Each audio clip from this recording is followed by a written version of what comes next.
Welcome to the League of Women Voters of the La Crosse Area's Earth Day recognition, our final No Lunch and Learn of the year. I'm Mary Nugent, La Crosse League's president. The international celebration of Earth Day is actually April 22nd, but we thought we'd get a head start on it. As you probably know, Earth Day was the idea of Wisconsin Senator Gaylord Nelson. After he witnessed the aftermath of a huge oil spill in California in 1969, he promoted the idea of a national teach-in on the environment to the national media. Since his idea focused on the activism of college students, April 22nd was chosen since it was between spring break and final exams. Congress picked up on the idea and created the first Earth Day with bipartisan support in 1970. This also led to the creation of the EPA, the Clean Water Act, the Clean Air Act, and the Endangered Species Act by the end of the year. The Marine Protection Act was passed 2 years later. On Earth Day 2016, 174 countries and the European Union signed the Paris Agreement at the UN to bring the world together to achieve the universal goal of keeping global warming below 2 degrees centigrade, all because a senator from Wisconsin and young people who cared. Before we get to our panel discussion on air, land, and water, a few announcements about upcoming events. First of all, our annual meeting will be May 17th. Be watching for invitations and announcements. You will be getting copies of what membership needs to vote on. We're going to be sending that out by April 17th. Please read all of those over. April showers might be the time to turn to Netflix. Amend, The Fight for America is a 6-part Netflix series on the impacts of the 14th Amendment, which outlines the rights of citizens under the equal protection of the law and how it's affected everything from slavery to immigration to women's voting rights and gay marriage. I've watched the series and I really learned a lot from it. Plus, Will Smith is the series host. On April 28th, our first movie discussion club will meet to discuss episodes 1 to 3, which describes the Black struggle for equality and justice. Then on May 13th, we will discuss episodes 4 to 6, which deal with sexism, gay marriage, and immigration. If you don't have Netflix, find a friend who does and have a movie night or two and join us. Also, tomorrow, April 14th, remember Catherine Gill with Rusty Cunningham will discuss fixing politics using Final Five voting. That's it for now, but please take a look at all the upcoming events. There are a lot of them. Ellen France now has an update on current legislative happenings. Ellen? Thank you, Mary. Actually, there are more judicial this time around. So a couple of things. You may have heard that the purge case was finally decided by a majority of the court. Brian Hagedorn continues to be siding with what some might call the more liberal justices, as he wrote the opinion.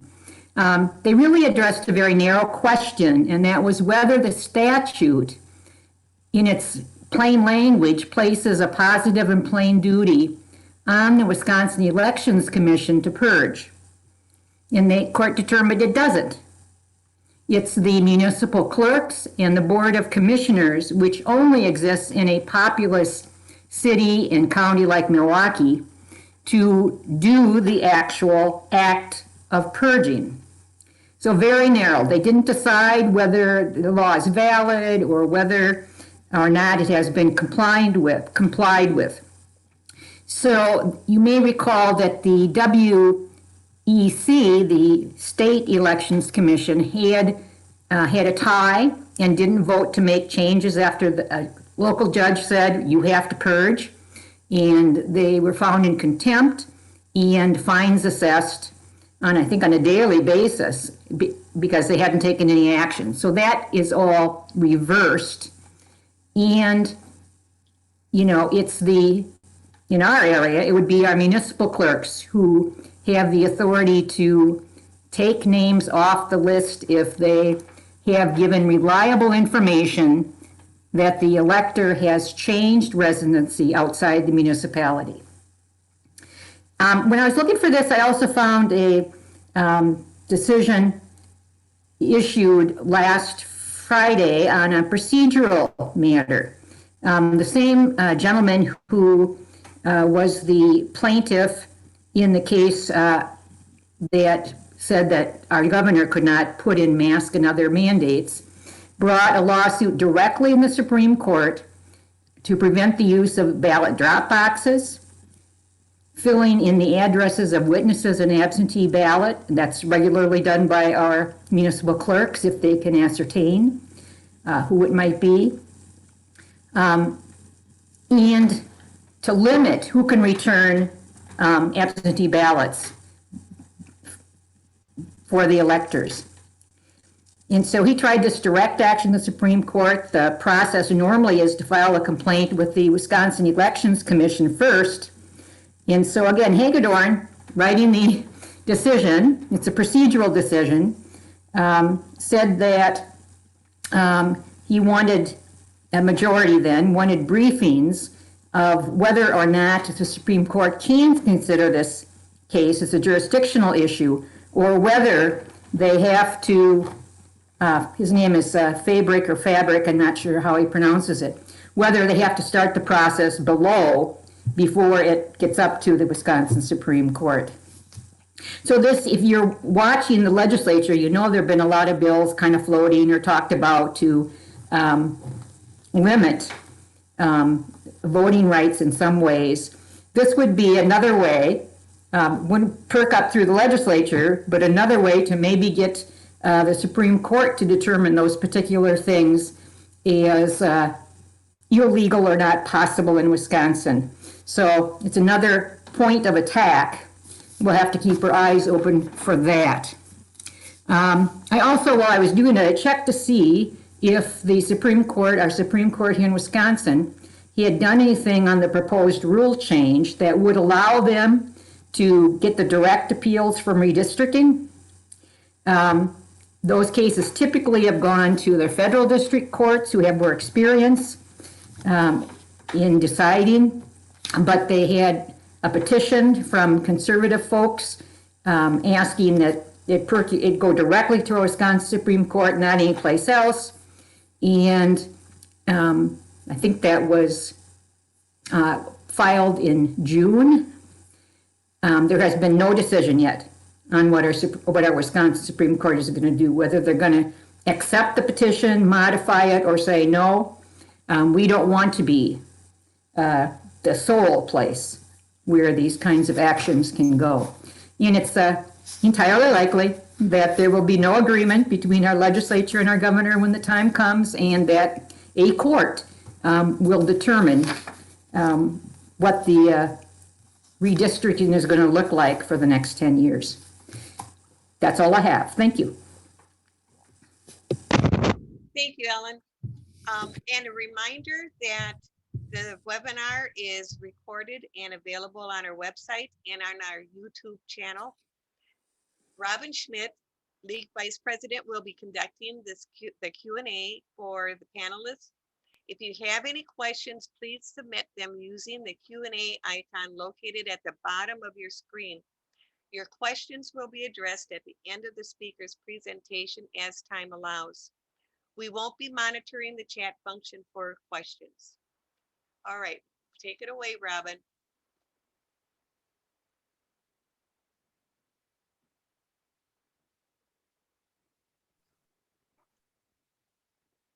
You're muted. Robin, you are muted. There we go. I figured that out. Takes me a few while to get the spotlighting done between speakers, so thanks for your patience. Today's Lunch and Learn is intended to provide you with information that spans our air, lands, and water. The speakers today are all active members of Wisconsin Green Fire, whose mission is to support the conservation legacy of Wisconsin by promoting science-based management of Wisconsin's natural resources. Nancy Turek, our first speaker, is chair of Wisconsin Green Fire's Climate Change Work Group and is an Emerita Water Resources Scientist at UW-Stevens Point. She's part of the UW Extension Climate Change Leadership Team and has contributed to local, state, and federal climate change education and policy for over 15 years. Tom Bernthal was the DNR State Wetland Monitoring and Assessment Coordinator until his retirement from the DNR in 2019. Since then, he's worked on wetland conservation projects with various conservation organizations. As part of Wisconsin Green Fire's Public Trust and Wetlands Work Group, he's focusing on federal jurisdictional implications of waters of the United States, as well as working on an effort with Monroe County to assess climate readiness and conservation-based economic opportunities. Our last speaker will be John Robinson, who has a long career in working on public policy while holding multiple elected positions in Marathon County, including serving as mayor of Wausau, and currently serves on the Marathon County Board. In addition, he served as the DNR Northern Region Team Supervisor in the Remediation and Redevelopment Program for over 15 years, managing the investigations and cleanups of contaminated properties across northern Wisconsin. John is an active member of the Wisconsin Green Fire Public Lands Group and is an expert for the organization on PFAS-related issues. So I will go ahead and turn this over to Nancy. All right, I've done that, and let me spotlight Nancy. Sorry here.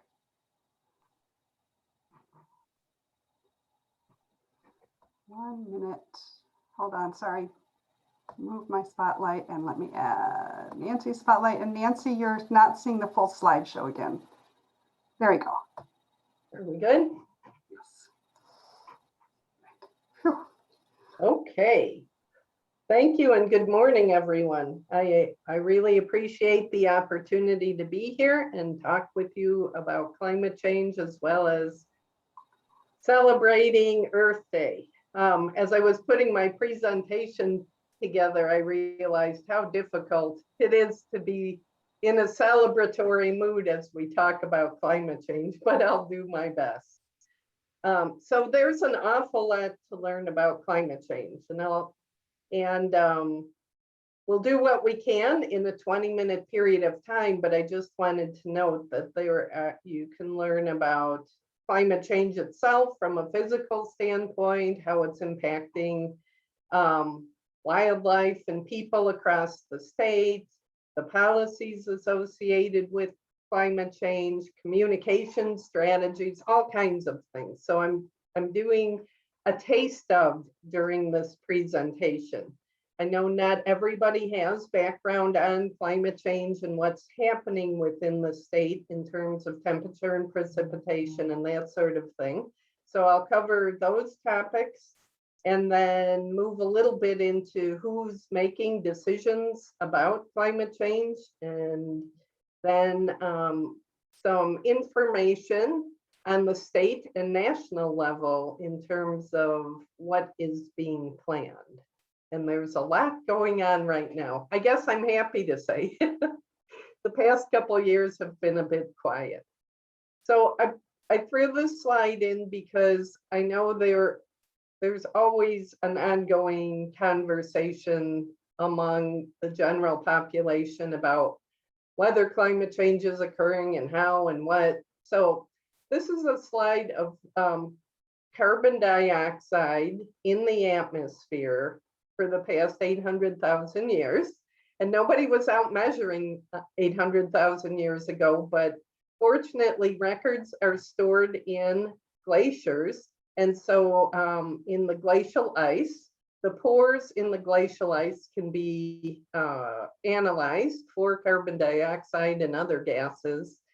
So we can redevelop this record. So we can see that carbon dioxide does ebb and flow over time, right? and has for a number of years.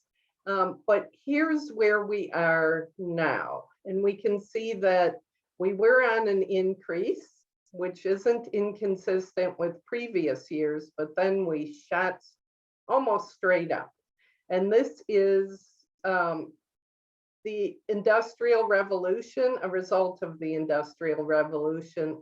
And this part is what man or human beings are kind of responsible for in terms of greenhouse gases in the atmosphere.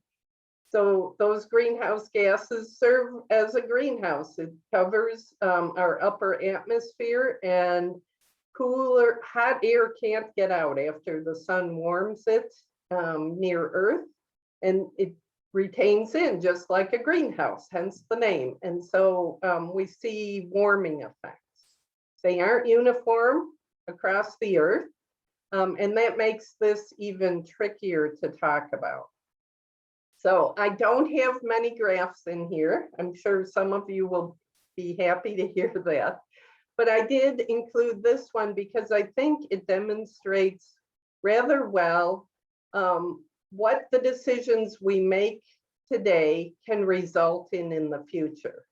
So the axis over here is carbon dioxide concentrations. And don't worry about those numbers. What we have here are temperature increases above normal, if you will.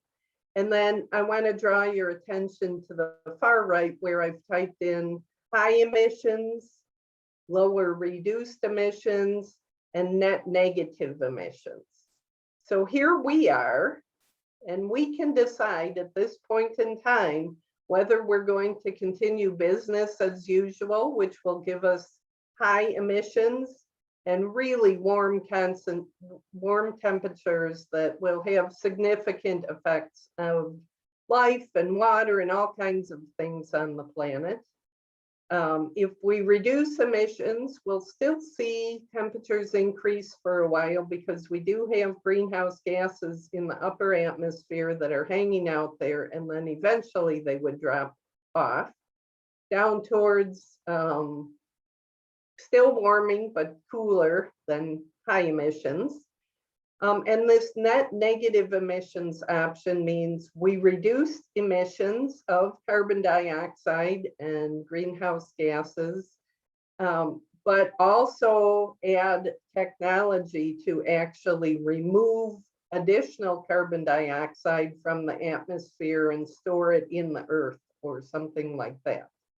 So people are working on the technologies to do that, but we currently do not have technologies to get to net negative, making our actions right now even more important.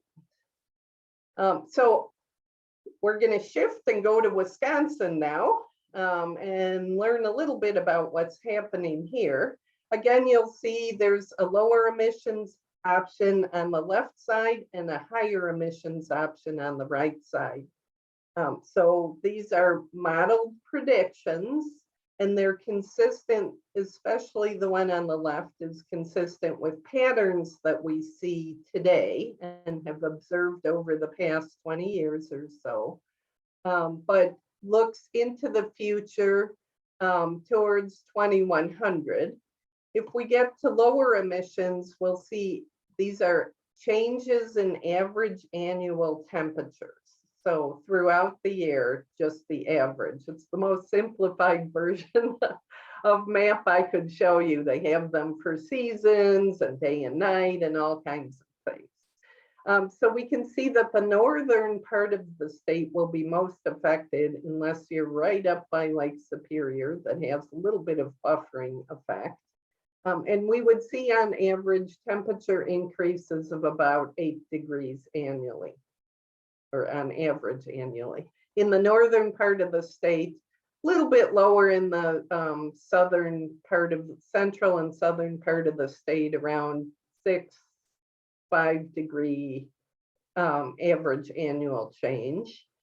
And then if we go with the high emissions option, we can see that the there's major changes, well, throughout the state, and particularly central and northern Wisconsin, with averages of, 10, 12 degrees warmer.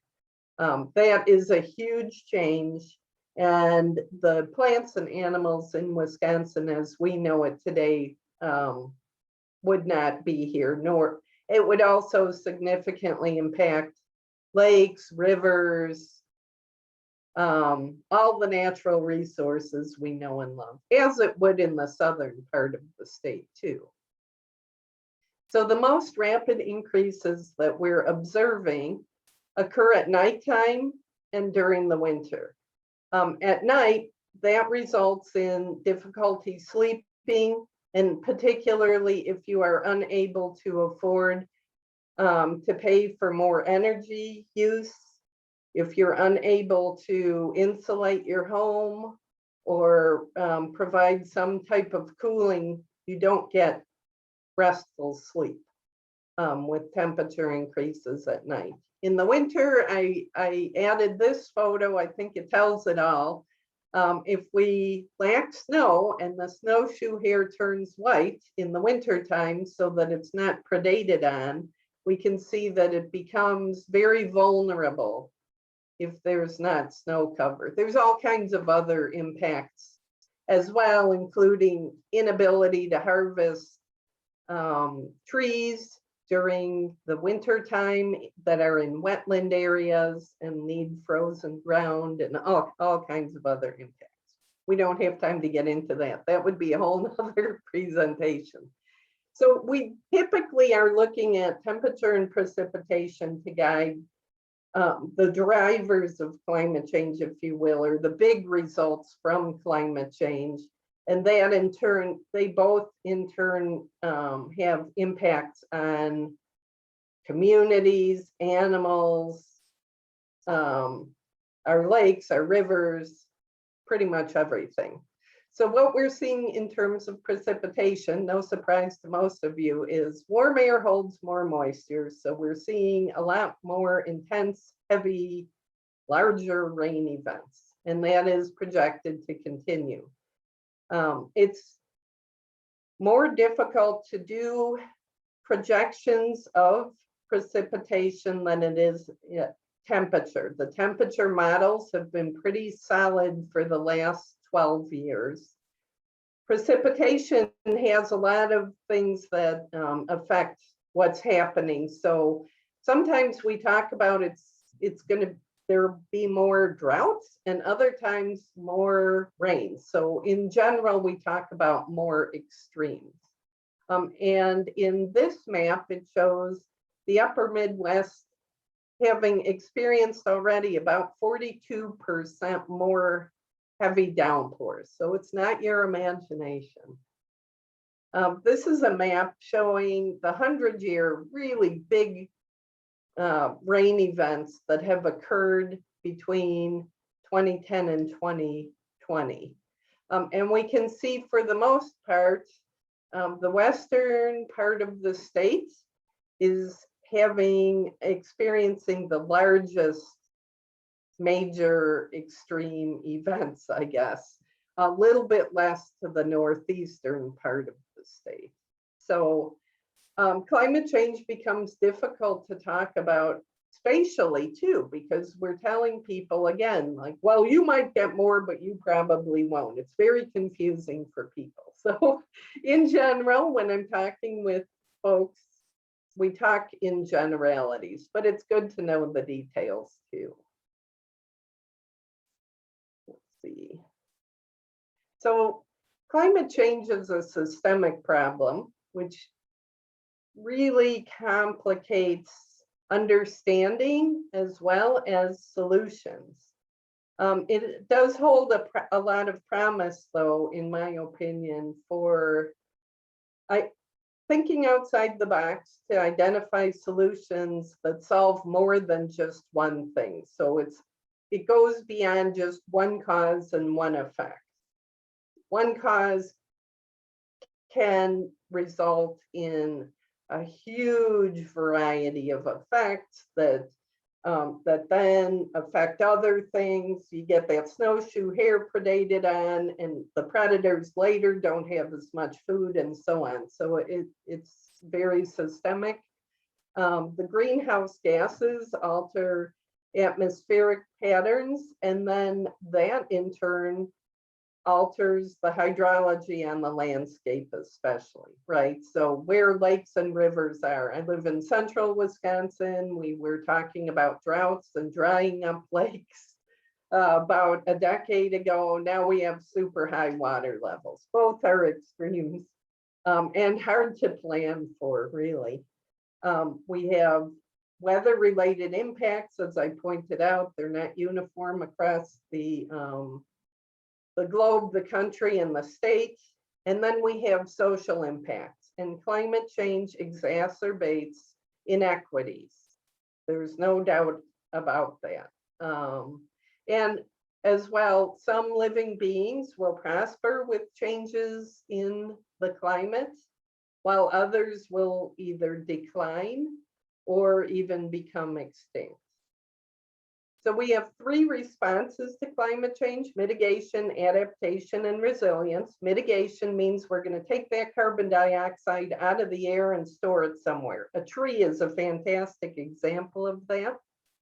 Adaptation means we know we're going to get more events, so we better start building our roads, culverts, and bridges differently so it can handle large storms. And then resilience means we're going to make things stronger so that when those big storms or something like that occurs, we're able to bounce back a little quicker. So common terms. So when we get to who's responsible, there's a lot of consternation, especially by individuals. I can't make a difference, it's too big, right? But really, we need to have everything on board, from international to national, state, local communities, businesses, and individuals. And at the international level, when you look at the plans that are being made, such in things like the Paris Agreement, it comes down to the changes that are made at a very local level. So local people need to be engaged in this. Whoops, here we go. So I wanted to give you an example of how this might all interplay. And using cutting carbon emissions or CO2 emissions as an example through, let's say, the Paris Climate Agreement. Our nation has to then adhere to or try and achieve the reductions in greenhouse gases over the given time period that we committed to. That's our goal. So one way of doing that might be to electrify our transportation system and transition to more electric vehicles, right? So the national policy might be, we're going to provide an incentive for electric vehicles and maybe electric vehicle infrastructure, charging systems, and the like. So that gets passed down to the state level, and the states need to think about, well, we're going to pass that incentives down to a more community and local level and maybe to businesses, because we understand that we want commerce to continue, which requires vehicles to come into the state, in and out of the state. And if they're going to be EV, we need infrastructure. But we only think about our jurisdiction, which may be state roads and highways and that sort of thing. But we don't know where in communities EV charging stations make sense, right? So they provide incentives, and then the local community actually sits down, usually with businesses, to talk about where should these charging stations be? Where do we have a lot of people? Where can they spend time and charge their vehicle and that sort of thing? And then the businesses are engaged because they may be installing the EV infrastructure, they're manufacturing EVs and EV infrastructure. But it all comes down to individual choice, right? So you can have all the way up to an international policy and have it ineffective if we are not engaged in making choices at an individual level. Okay, so I have a couple minutes here to just talk briefly about how climate change is being addressed in Wisconsin. And then I'll talk about the national level. Just touch on it. There is a ton of work being done right now, and you can dig deep if you're interested in being involved in some aspect of climate change. A couple years ago, Governor Evers initiated a task force on climate change comprised of roughly 25, 30 people from across the state with different interests in the topic. And they came up with recommendations on how the state should move forward, and including many topics: energy, transportation, ag, resilient communities, clean economies, education, food systems, and forestry are the headers, all with underpinnings of climate justice and equity.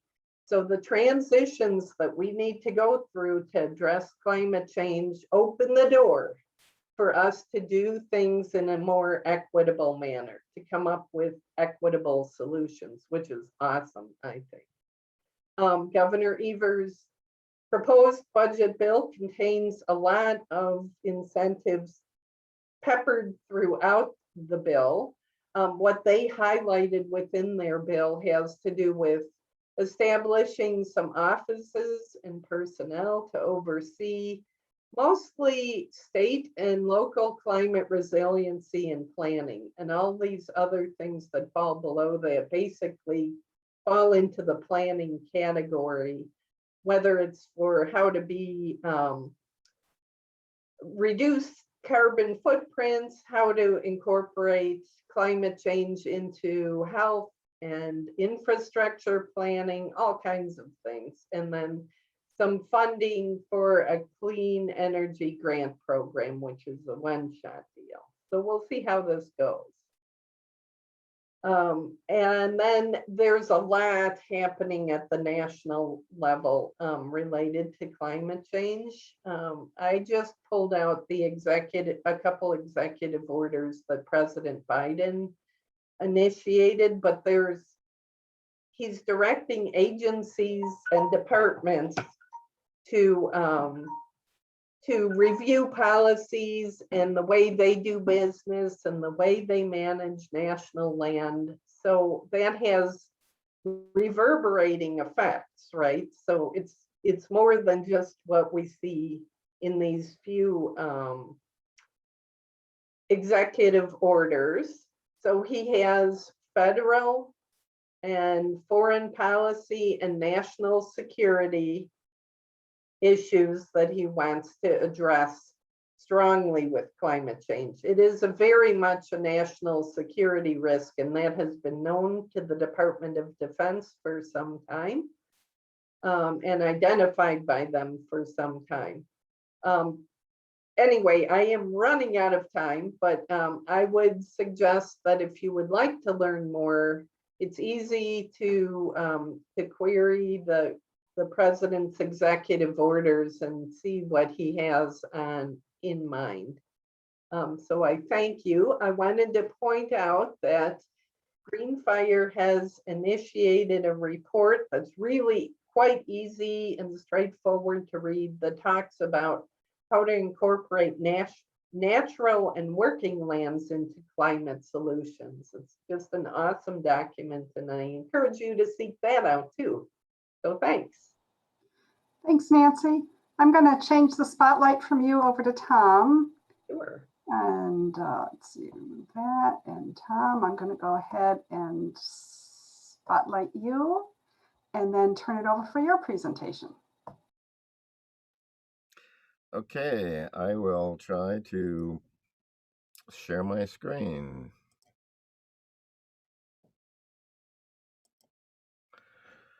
Can everybody see the title slide? Great. So I'm Tom Bernthal. I've worked on wetland policy monitoring and assessment for the DNR until a couple of years ago, and I've been able to keep active. This particular project is one that is basically a continuation of the mapping work that I did when I was with DNR, and also a project that we did with the Nature Conservancy. So the Waters of the United States, or WOTUS, an acronym you'll probably come to hate. It's just like POTUS and SCOTUS. WOTUS is Waters of the United States, and the Clean Water Act protects the physical, chemical, and biological integrity of the waters of the United States.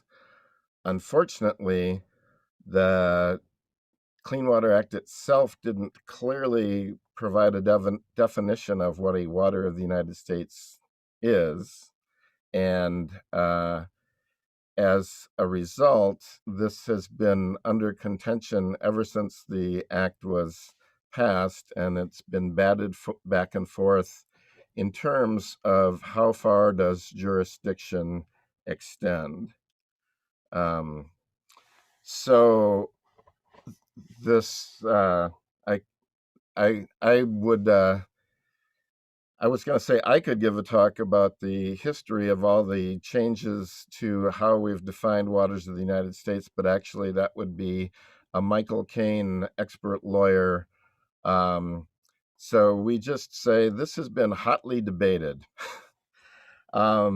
And in recent decades, in 2015, the Obama administration, after spending about 4 years a very exhaustive study, which resulted in what is called the Connectivity Report, came up with a science-based interpretation of one of the Supreme Court decisions that in which Justice Kennedy was the person who wrote the decision, and he said there should be a significant nexus between a wetland or an ephemeral stream and a traditionally navigable water. So in that reading, they really focused on the hydrological connections and not just whether a wetland is immediately adjacent to a jurisdictional water, but whether there is a groundwater connection or a surface flow connection, or even an ecological connection in terms of the aquatic life that's being supported. So in their rule, basically, most things were jurisdictional, or except for completely isolated wetlands. Then the Trump administration came up with the Navigable Waters Protection Act. That should not be act, that should be rule, I think. Yes. And it was explicitly not science-based. It went back to the text that talked about traditional navigable waters and earlier decisions that had talked about the interstate commerce being a reason for jurisdiction under the Clean Water Act. And this was based on a Justice Scalia opinion that was coming out of the same case, but it was a minority opinion. And so it gave jurisdictional, it called WOTUS the navigable waters and their perennial tributaries.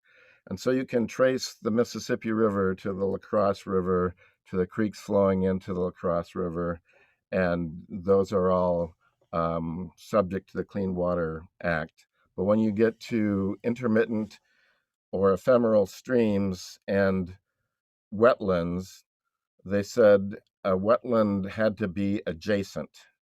And so the way this was interpreted, and this is the critical part here, is that an adjacent wetland must receive its water from the regulated water on an annual basis. So wetlands receiving their water from any other source, including groundwater, not protected under the Clean Water Act.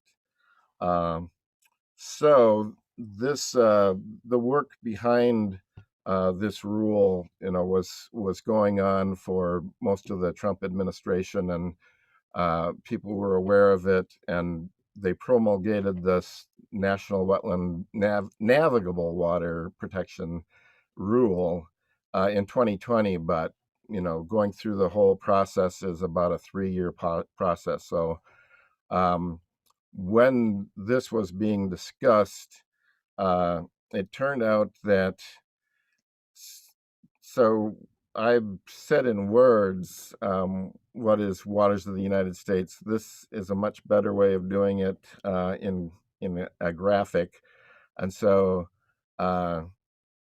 basically the Scalia opinion starts with these traditional navigable waters and works upstream, and it would protect possibly an intermittent stream that flowed in. So it's protecting perennial tributaries and sometimes intermittent streams, but not ephemeral streams. Let's see, I gotta do a quick thing here.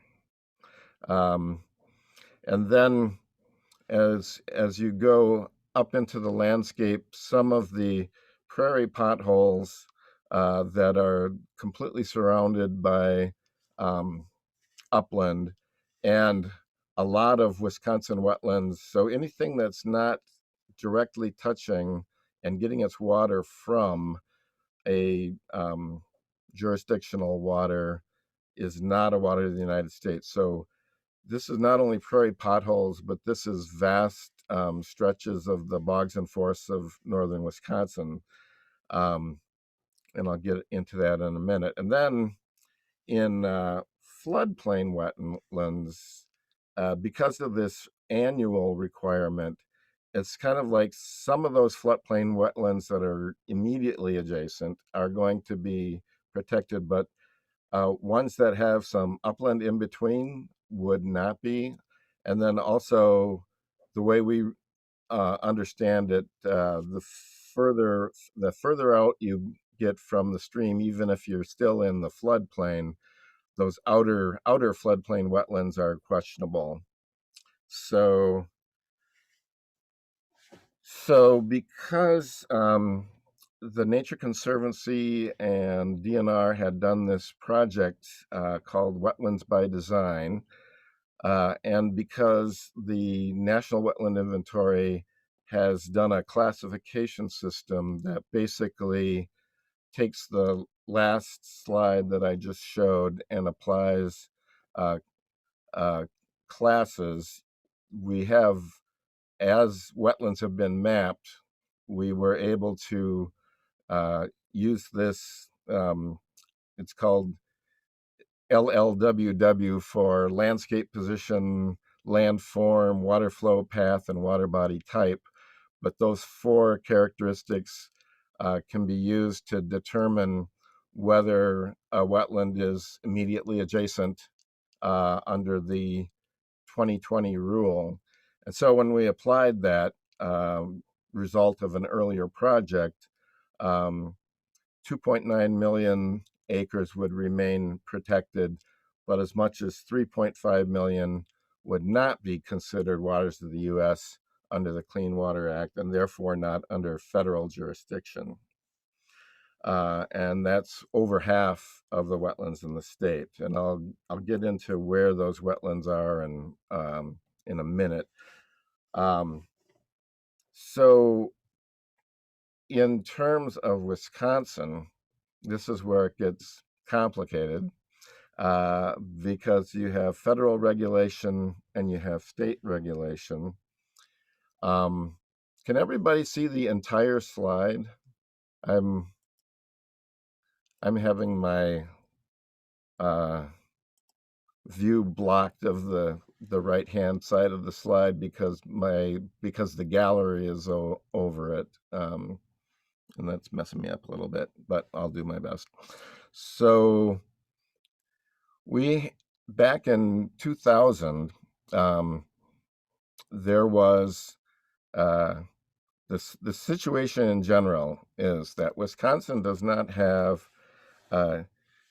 independent authority except for navigable waters under the public trust doctrine, and wetlands that are not navigable would have to be federal wetlands in order for the state to get involved in permit decisions. Back when, in an earlier time, when this whole isolated wetlands and lack of protection for them was coming to the fore, the state actually passed a law that said if it's not a federal wetland, the state will still regulate non-federal wetlands. And this is in play. And so we are not as vulnerable as other states are. However, we have, since the Walker administration, we've had a series of general permits that have carved out exemptions and waivers to the non-federal wetland protection. So it's quite confusing.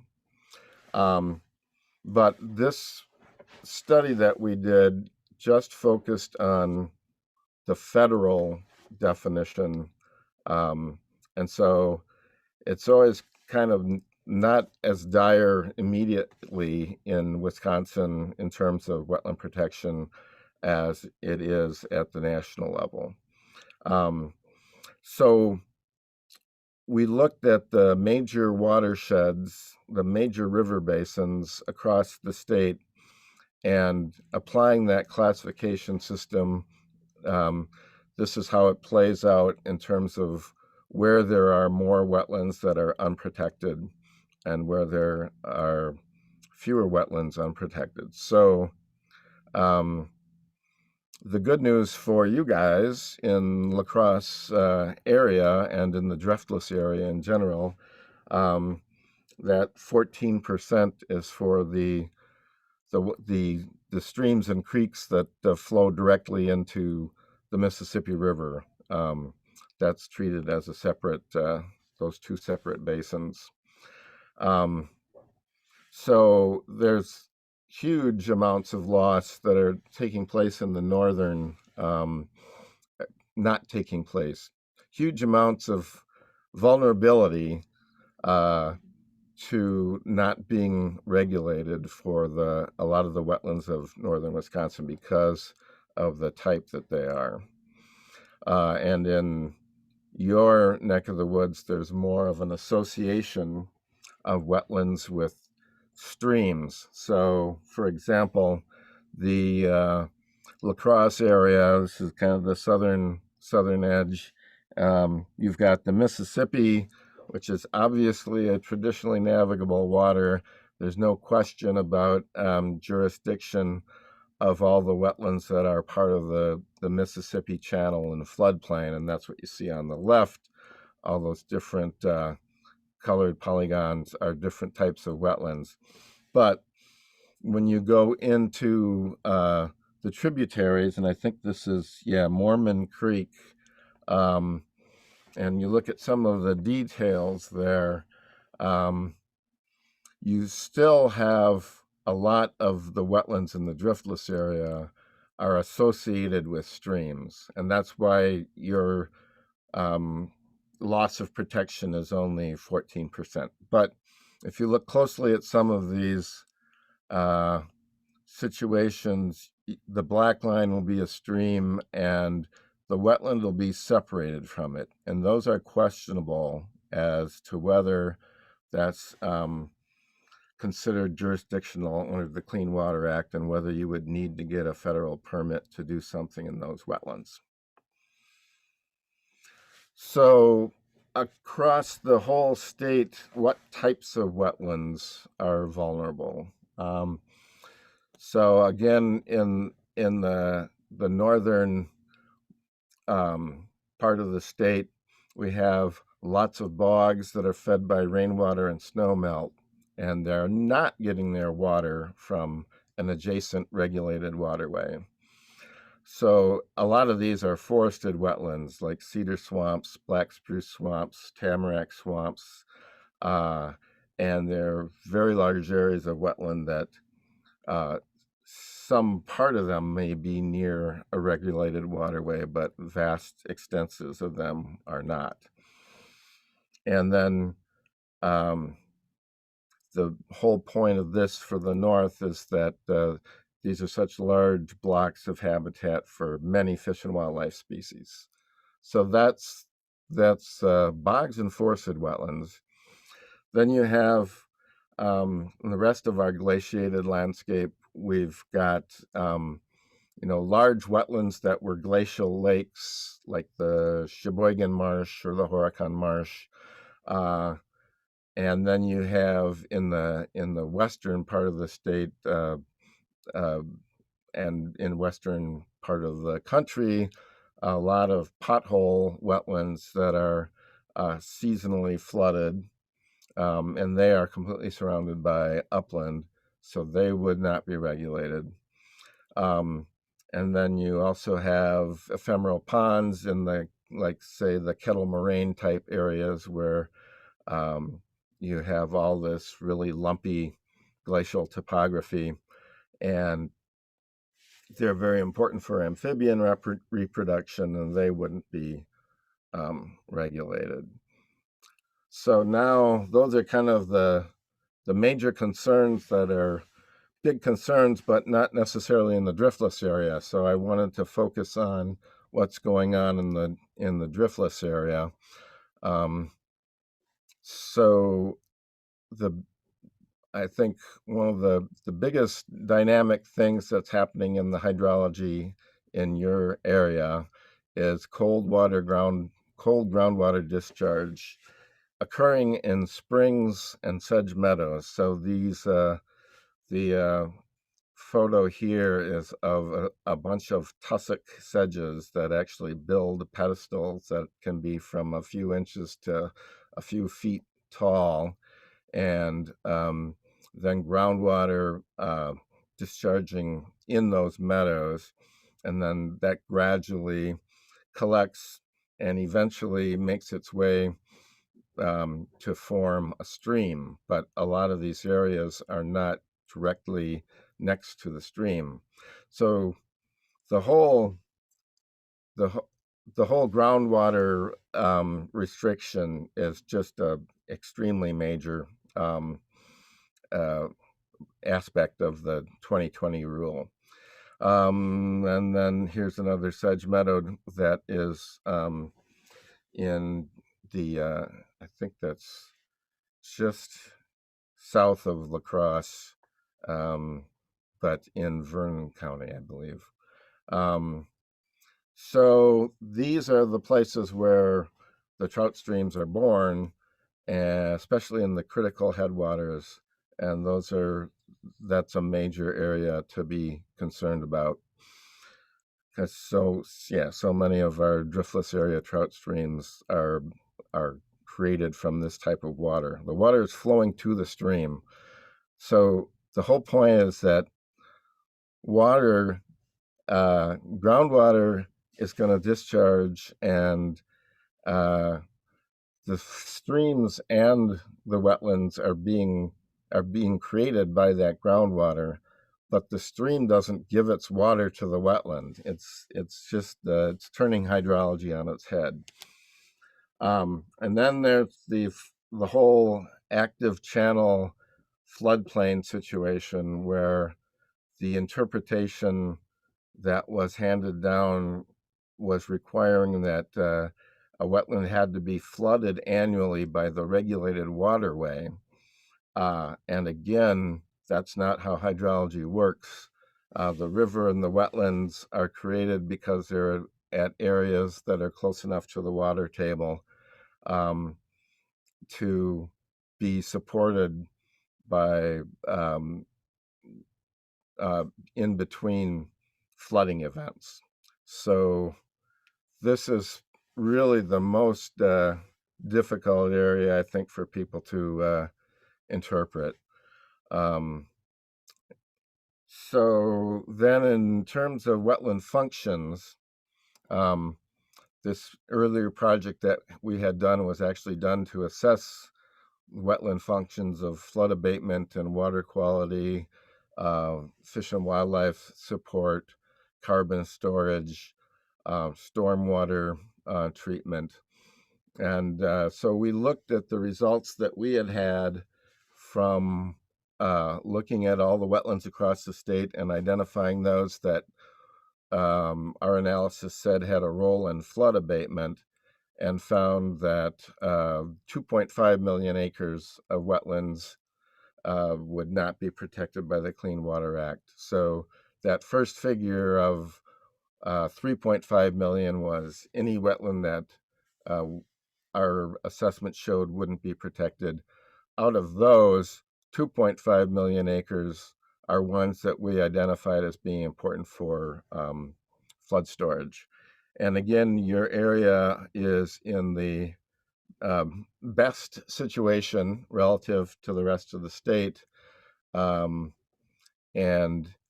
it's because of the nature of the wetlands that you have are, fortunately for you, closely associated with streams and not as affected by this change in definition.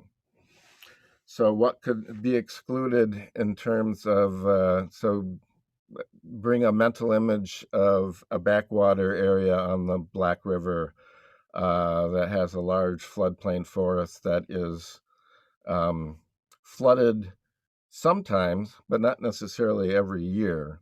And that's where they're having to try to determine what areas are flooded every year by the river, and often they're not.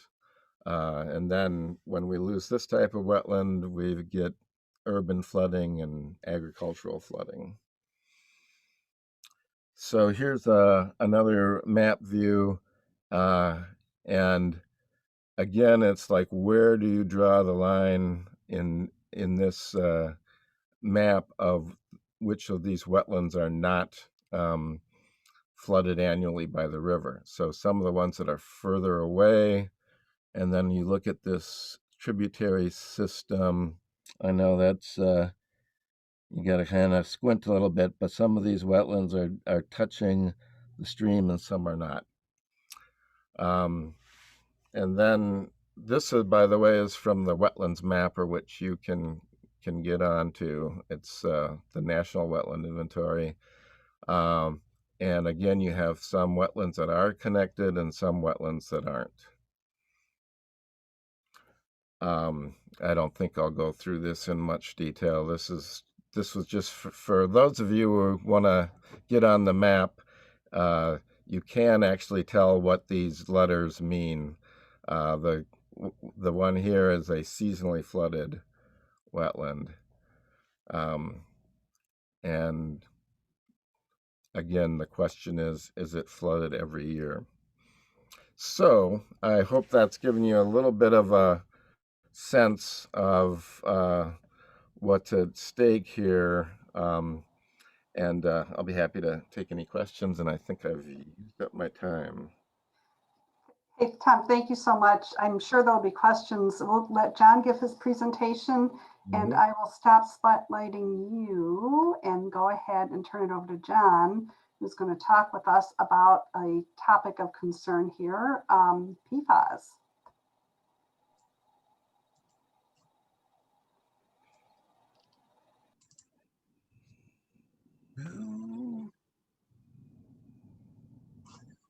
We're working on it. Mm-hmm.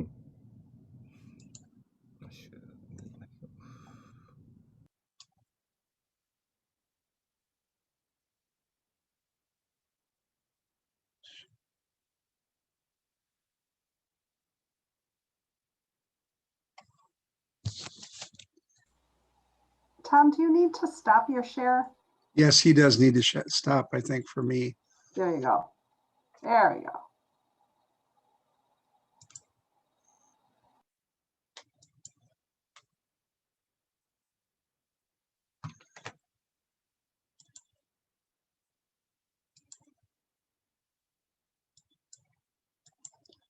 Well,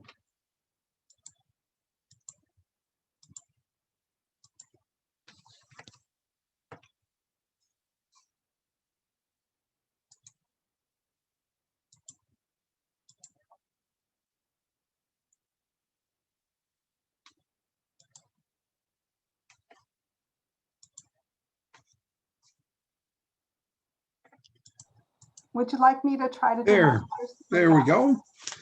I think we've got it. Thank you, and I apologize. We're not seeing it though. You're not. No. Try one more time.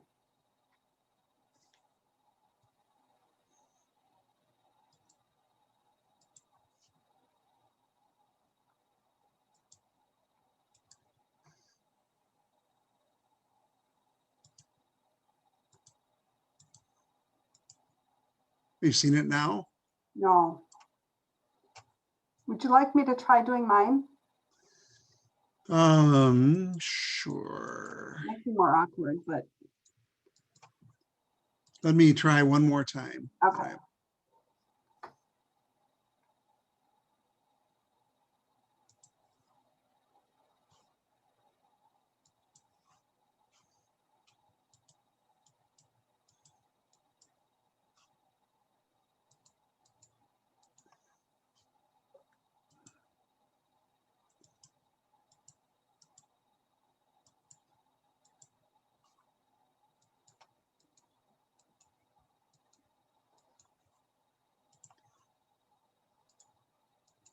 I'm struggling, Robin, so All right, here, let me see if I can do this. Hold on one second. 1 second here.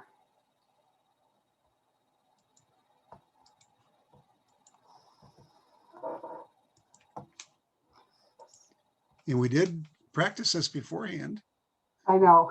All right. All right, so I'm going to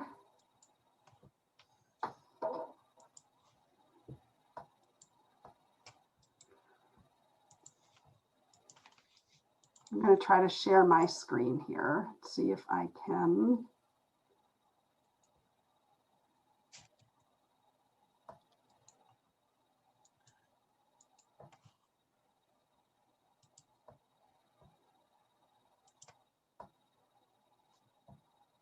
So can anybody see my screen? Hold on 1 second. Yeah, that looks good, Robin. You can see it? Yes. Okay, so John, can you see it? Yes. Let me try one more time to share mine, because I think I might have.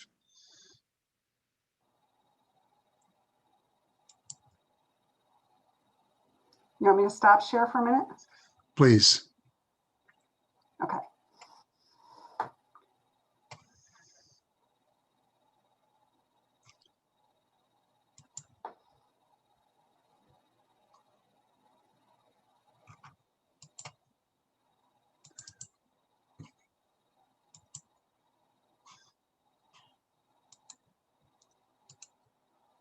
Is it showing now?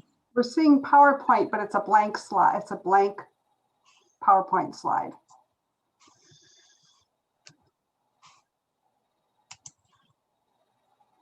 Why don't you go with yours? All right. All right, so hold on here just a second. I think you'll have to stop sharing.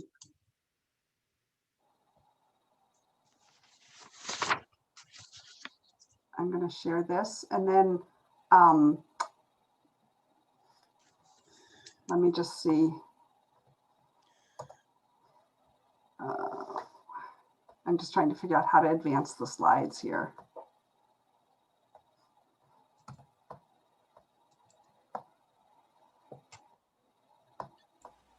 Robin, there should be arrows on the sides. If you go to left and right. Oh, there. Okay, got it. All right, sorry about that, but I'm John Robinson, and I want to thank Robin for the invitation and you for your participation and interest in this. Wisconsin's Green Fire has identified PFAS, and if you go back to the beginning, That's what I'm trying to figure out. Am I doing this backwards? you're doing it backwards. Okay. You're way at the end. All right, sorry. Sorry about that. Hold on just a second. But Wisconsin's Green Fire has identified PFAS as forever chemicals in Wisconsin as an emerging and critical issue, and it's included in our opportunities now and analysis of priority issues and actions for Wisconsin's natural resources. Sorry, we're getting there. But I'll start out with what are PFASs? While she's doing this, PFASs are per and polyfluorinated alkaline substances. And they're short and long chain carbon and fluorine molecules. They were invented in the 1930s. DuPont was the first real use of that in 1946 with the application of Teflon. They're durable chemicals in materials that have properties that are resistant to oil, water, temperature, chemical, and fire, and have electrical insulating properties. There's over 5,000 fluorinated compounds developed, and the strong carbon fluorine bond makes it very difficult to destroy or break down, and therefore they're known as forever chemicals.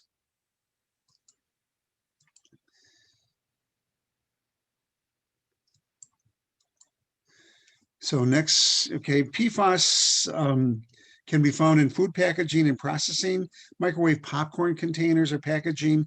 A lot of the fast food, grease-resistant packaging, cookware, Teflon, with Teflon. It's been used extensively in commercial household products. In the 1950s, the development of stain and water repellent fabrics such as Scotchgard, polishes, waxes like cross-country ski waxes, paints, and cleaning products. In the 1960s, aqueous forming foam was created to fight liquid fuel fires for the military, particularly the Navy, which was concerned about combat missions and training exercises that led to the development of perfluorooctane acid, PFOA, and perfluorooctane sulfonic acid, PFOSs. In the 1970s, they began to use it in athletic waterwear, water repellent such as Gore-Tex and surgical gowns. It's been used in the chrome plating industry, oil refinery. The characteristics have made PFAS critical to the manufacture of electronic devices such as cell phones, tablets, and semiconductors. Common use of PFAS has resulted in their being found in the environment. Next slide.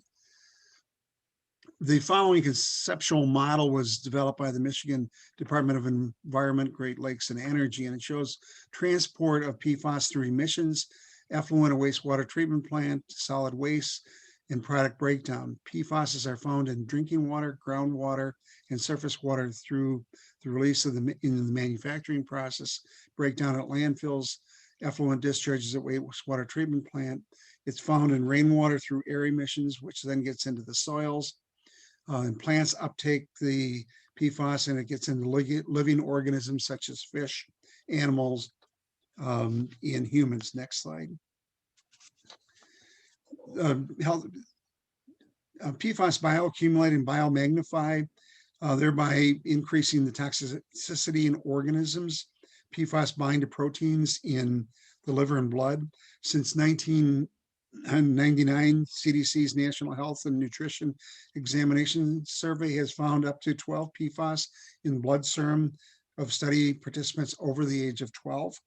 CDC has also found high levels of PFAS reduce antibody response to vaccines and reduce infectious disease resistance, which is critical in this time of COVID.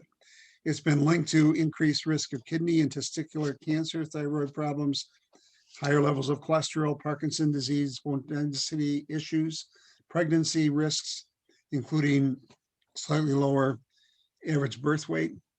There are also concerns relative to health equity and environmental justice. Multiple studies indicate that low income and communities of color are more likely to be near PFAS contaminated areas. Next. The state of Wisconsin, Department of Natural Resources and Department of Health Services have issued a number of advisories, including a fish and water advisory in Starkweather Creek, in Lake Monona in the Madison area, a fish consumption advisory for rainbow smelt in Lake Superior, drinking water health advisories at the JCI Tyco site in Marinette, Peshtigo, and French Island in your neighborhood. They've also issued a consumption advisory for deer liver due to the uptake of PFAS and it's settling in the liver at the JCI Tyco site in Marinette. They put a 5-mile radius around that. PFAS are everywhere. They're water soluble and they move easily in the environment. There are over 700 sites across the US. Over 400 of those are at military facilities. PFAS has impacted drinking water in at least 34 major cities. The Department of Health Services estimates that 1/2 of our contact with PFAS comes from food. There are currently 63 known ongoing releases or historic spills in Wisconsin at military, airport, and manufacturing facilities across the state. The following map was generated through the remediation redevelopment programs, our sites map. Many sites are associated with the manufacture, testing of and use of firefighting foam, including the Johnson Controls and Tyco facility. The Husky oil refinery in Superior had a fire in 2008, MG&E substation transformer in Madison, Truax Field in Madison with firefighting and training exercises, Volk Field, General Mitchell Field. The La Crosse wells 23 and 24 were impacted by the airport. Starkwater Creek in well 15 in Madison. The Miro manufacturing plants in Manitowoc and Chilton have released PFAS. We've seen PFAS from landfills at Refuse Hideaway in Middleton, Yunker Landfill in Hudson, and other sites such as Rylander Municipal Wells, Milwaukee Estuary of Concern, and the town of Campbell water supply issues. Next. The La Crosse Airport PFAS investigation. The firefighting training was conducted at test burn pits in the 1970s through 1988. Those activities impacted the municipal wells and they began an investigation for volatile organic compounds. The groundwater was treated and the site was closed in 2010. In 2013, EPA began a third round of unregulated contaminant monitoring rule programs testing for emerging contaminants of concern and viruses. La Crosse participated in that in 2014 and 16. Municipal well was found, municipal well number 23 was found to contain PFAS, which led to an additional investigation, and well number 24 was also impacted, as were 54 wells in the area that are above standards. The city of La Crosse is conducting an investigation and providing bottled water to those homes. There are 4 areas of concerns that they're working on. Next slide. In response to concerns over the airport, some of the neighbors in the French Island area began sampling their own private water supply wells.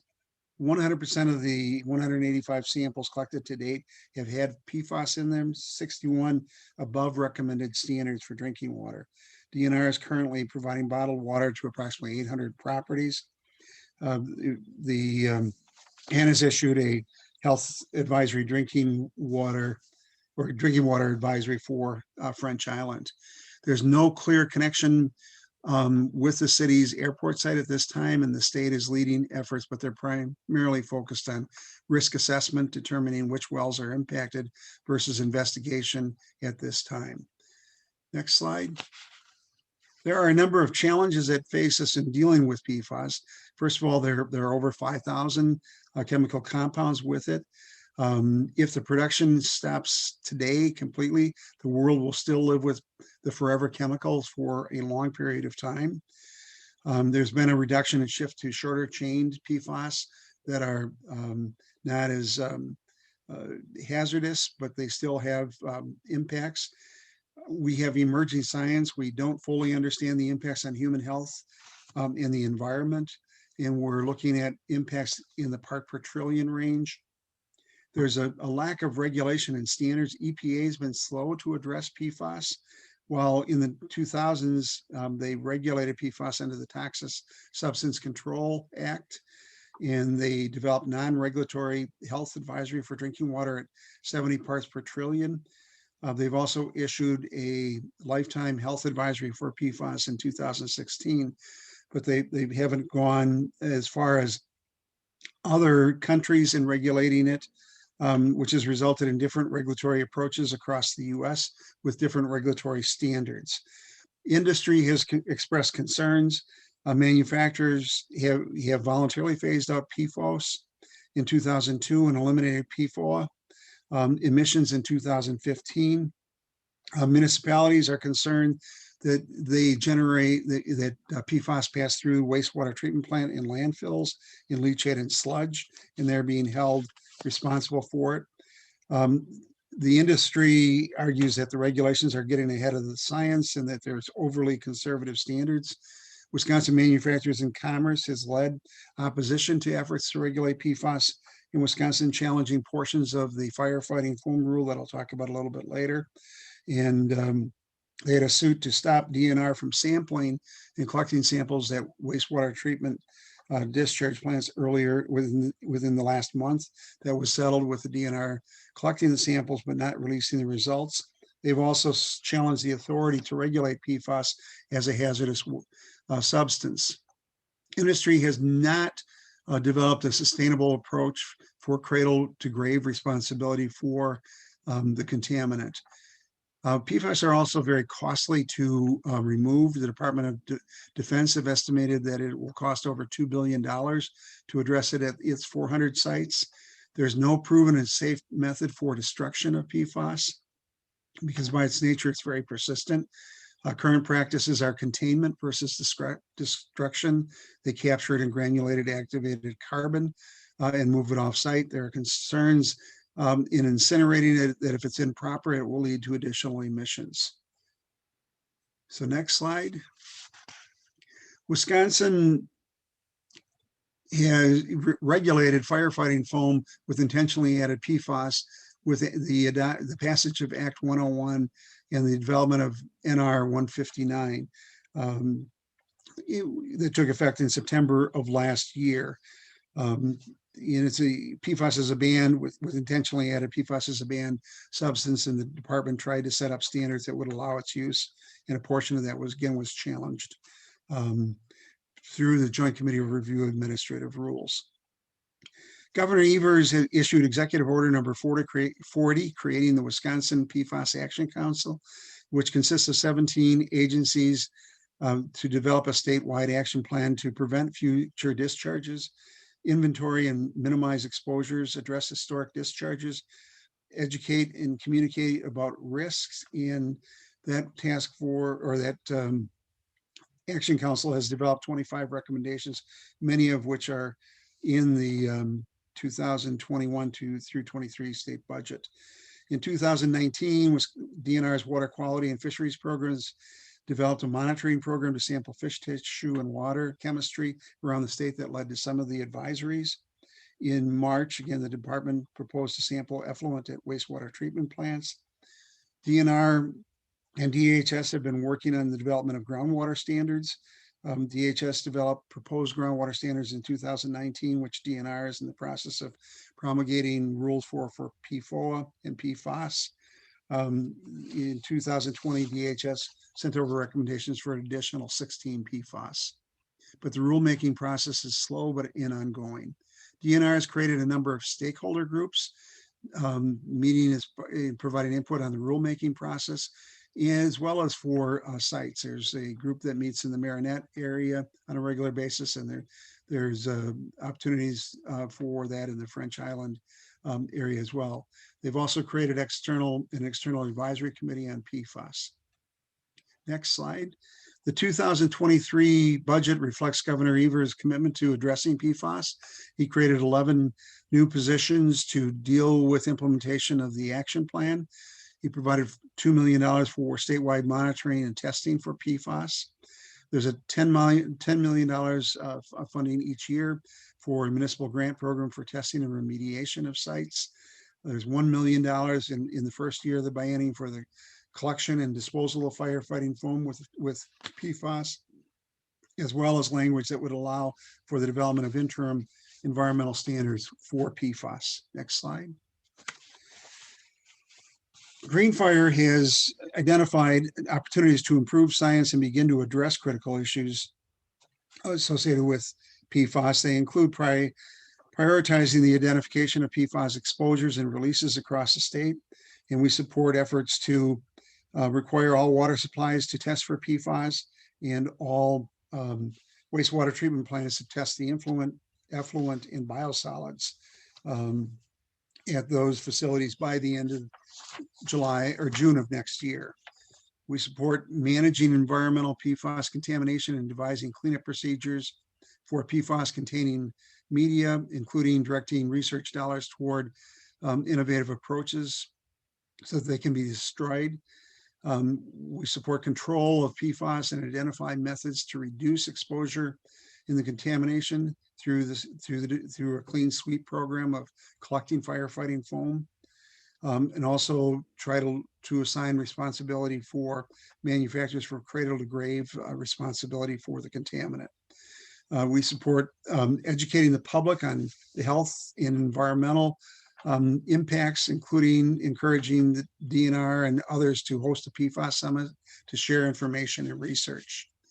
Next slide. There's a need to establish science-based environmental standards for drinking water, groundwater, surface water for PFOA and PFAS immediately. And the second phase would be for other PFAS compounds. We need to have science-based standards for biosolids application of sludge from wastewater treatment plants and for soil, solid waste, and sediment associated with the remediation of cleanup sites. And we support the development of those through the emergency rule process. Next slide.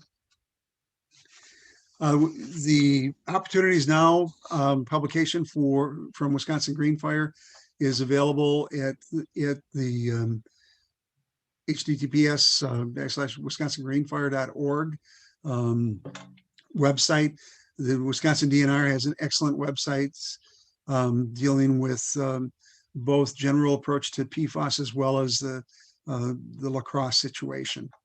So with that, thank you again for your interest and your time, and we'll be happy to try to answer any questions. Thanks, John. I'm going to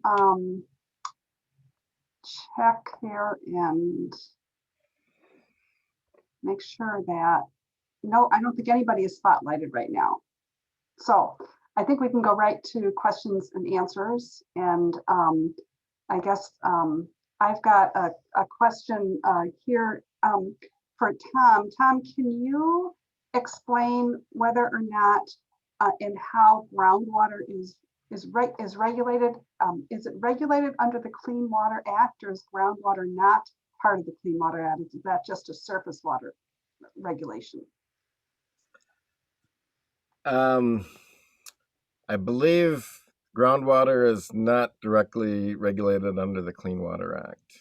I hope I'm correct in stating that.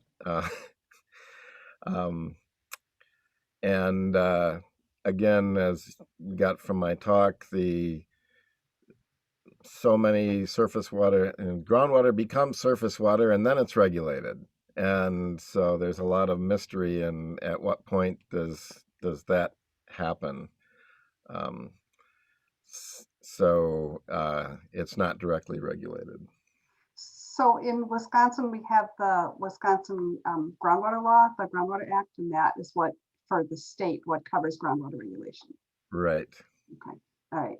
If I could jump in on that, there are two ways of regulating groundwater. One is groundwater withdrawals with high capacity well permits being required, which would require an evaluation of the impacts of those high capacity wells. And secondly, groundwater quality would be regulated through NR 140, and if they're impacted through the remediation and redevelopment programs. And any impacts to it above those standards would be a release of the environment and require an investigation and action.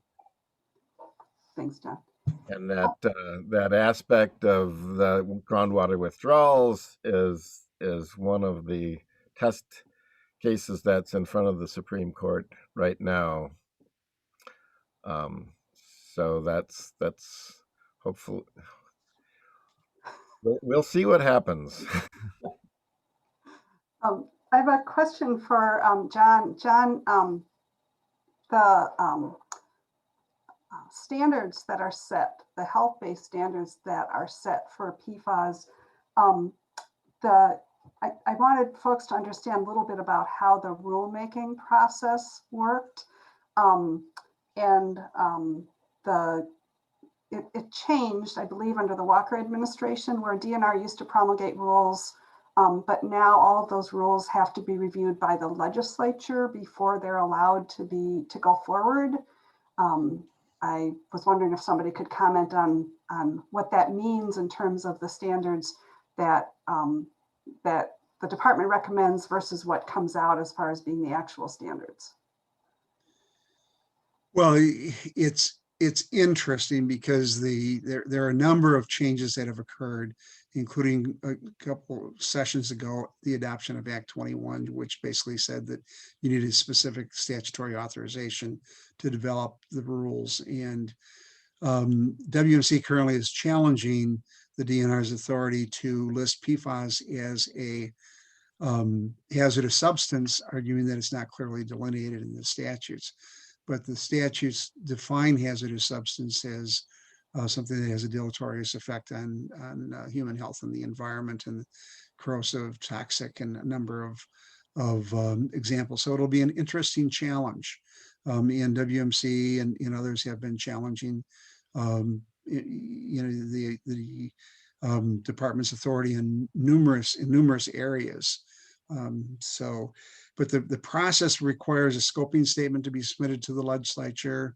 The governor has to sign off if they go to the legislature, and then the final rules can be reviewed by the legislature. And they go through the review through the Joint Committee for Review of Administrative Rules. We're seeing that committee take a very limited view on the authority of the agencies and making it difficult. And if they're contending that the department lacks the ability to deal with site-specific standards, it may be difficult to get new regulations in place for drinking water, groundwater protection associated with PFAS. Thanks, John. There was another question that came in. Is there any way, and this is for Tom, is there any way to reverse the Trump administration ruling on wetlands, or is that kind of a done deal? There is a way that the 2020 rule was promulgated when the Trump administration, the Obama administration rule was the Clean Water Rule that was done in 2015. And then the next administration came in and rescinded that rule and went through a 3-year rulemaking process. So the options are not, one option is to go back and do another executive action and rewrite the rule again. Another remedy would be the Clean Water Restoration Act, which was legislation that goes all the way back to Russ Feingold, has introduced this during his time. So there could be an executive fix or a legislative fix, and given the nature of the not likely to have a legislative fix anytime soon. And I should mention too that what I've been reporting on is going to be coming out as an Opportunities Now issue brief, and we are kind of struggling with what to propose as the answer to fix this. But our major thrust of our paper is pointing out the need for it to be fixed. Thanks, Tom. Robin, if I can jump in a second. So from a climate change perspective, wetlands provide and play a critical role in reduction of flooding, mitigating flood. And as I mentioned in my presentation, one of the Biden executive orders directs departments and agencies to review rules that have changed in the past 4 years. And so the wetland rule could fall under that if it was more appealing or desirable to make those changes as risk mitigation than clean water mitigation. So it could go down a different trajectory, utilizing different language, resulting in the same benefits. Mm-hmm. Excellent. And Nancy, there was also a question for you. Would you have, like, I don't know, some hints, some top things that individuals could do on their own from a, combating climate change perspective? Are there some things, some like easy hanging fruit that you would could talk about for just a minute in terms of what an individual can do from climate change? Sure, I have a top 10 list, and it's a variety of things, because what I believe is we'll actually do them if there's something that interests you, right? So I was super focused in my household on reducing energy, and I would, insulate and change appliances. We did that over a number of years. And I'd watch my energy bill and watch it decline every month, basically. So that was my thing, though, and I got really excited about it. My spouse, not as much. So that would not be a good example for him, right? There's reduction of meat consumption as an option. There's advocating, at your community and asking them, how are you addressing this? How are you making the community more resilient? Or adapting to it? Because from my perspective as a community educator with Extension, communities aren't necessarily aware of what they should be doing or thinking about. So some nudging might be beneficial from that direction. Purchasing an EV, electric vehicle, is another option. Planting trees or initiating a big tree planting project in your community. There's just a plethora of things that can be done that can be beneficial to climate change. Even donating to organizations that are helping underserved communities do adaptation, or serving on a committee that does that. So I don't know if that answers your question, but I would say find something that interests you and go for it. Don't try and pick up something that is a poor fit for you, because you're going to lose interest in that. Not accomplish anything. I also would suggest taking like a little bite at a time, because climate change is enormous, and all of us that work in this arena feel overwhelmed at times, and you just have to step back and be quiet and then decide what is the piece that you're going to tackle next. So for me, it's doing presentations such as this and writing papers and that sort of thing. So it's all over the map. There's lots of options. Is there a resource that you would direct people to that would be good from an individual perspective? Do you have email addresses for folks? We do, and we could certainly put a resource onto our website as well. Yeah, I can send you what I normally hand out when I'm doing these in person, and it's a top 10, and then the flip side has links for more information that are Wisconsin related. That sounds terrific. That sounds terrific. And then look for There's an organization called Wiki in this state, Wisconsin Initiative on Climate Change Impacts. And it's kind of a group of scientist-y type people, although it's expanding beyond scientists now, that have been working on climate change topics for a long time. Their last report came out in 2011. And it's written for the general public to understand. It is being updated right now and due to come out in December.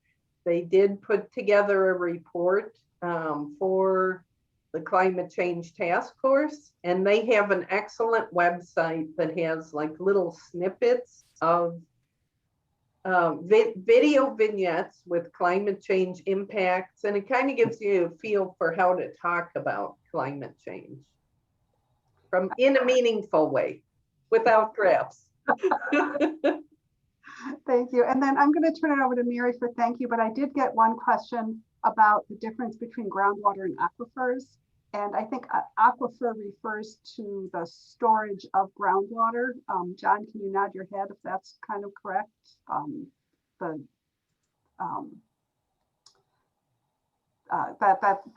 That groundwater lives in an aquifer. So an aquifer is the unit that holds the groundwater. Would that be appropriate? Sort of. Sort of. You have a better description?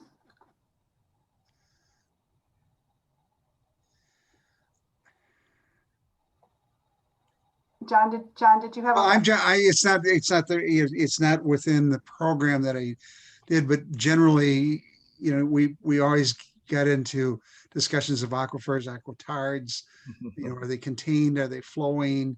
You know, I think from a regulatory perspective, from a cleanup perspective, groundwater is groundwater, whether it's an aquatard or a aquifer, whether it's flowing and moving or whether it's contained. Or not. Okay. All right, thank you. And Mary, I am going to go ahead and spotlight you for closing remarks. Thank you very much, Nancy, Tom, John, Ellen, and Robin. I don't know if our membership realizes, but Robin is retired DNR, and so that is why she's so knowledgeable about this subject. Okay, so Earth Day officially began, will be on April 22nd, but we learned that actually every day is Earth Day. As Gaylord Nelson said, our goal is not just an environment of decency, quality, and mutual, oops, I had to start over. Our goal is not just an environment of clean air and water and scenic beauty. The objective is an environment of decency, quality, and mutual respect for all other human beings and all other living creatures. Thank you to everyone for attending our webinar on environmental and climate issues. If you have any further questions or comments, please send them to our Gmail account, which is lwvlawi@gmail.com. And as always, our news updates are an excellent way to keep up with events in both the league and community. If you miss it in your mailbox, you can find all that information and more on our website. While you're at it, check us out on Facebook, Instagram, and Twitter. And finally, stay well, get vaccinated, and enjoy the spring flowers. Goodbye, and see you in May at our annual meeting.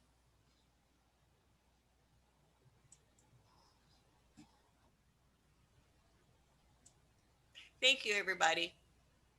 Thanks, Mary. Thanks, Tom. Thanks. It was very interesting, very good.